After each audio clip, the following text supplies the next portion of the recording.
Least restrictive environment, also known as LRE, is a principle that falls under the Individuals with Disabilities Education Act, also known as IDEA.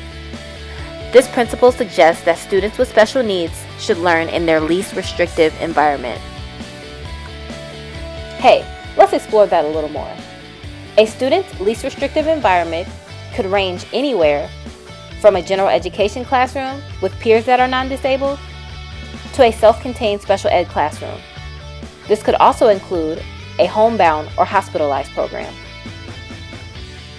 The principle LRE specifically states, to the maximum extent appropriate, children with disabilities must be educated with children who are not disabled. With the key word being appropriate, a student's IEP determines what their least restrictive environment is. If a student can be successful in a general education classroom, their least restrictive environment would be the general education classroom. If a student's disability prohibits that student from successfully performing in a general education classroom, it is possible that their least restrictive environment could be in a self-contained special ed classroom with other students or peers that have special needs. This leads to the practice of inclusion, where students with disabilities learn alongside their non-disabled peers. Full inclusion could take place with just the general education teacher providing the accommodations and modifications necessary for that student's success, or with the assistance of a co-teacher or aide that will be able to provide additional supports for that student. With the practice of inclusion, all needs would be met in the general education classroom, despite the student's disabilities.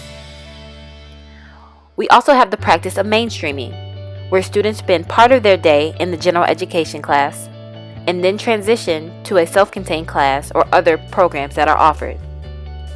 This allows the student, parents, and other members of the IEP team to determine if that student can be successful in the general education classroom. Okay, what's the difference? I'm glad you asked. Least restrictive environment is a principle under IDEA that allows and encourages the practice of inclusion to be a norm within the field of education, unlike historically practiced. With this historically new practice in the field of education, teachers are pushed to use the Universal Design for Learning framework, providing an equal opportunity for all students to be successful while meeting their individual education and learning needs.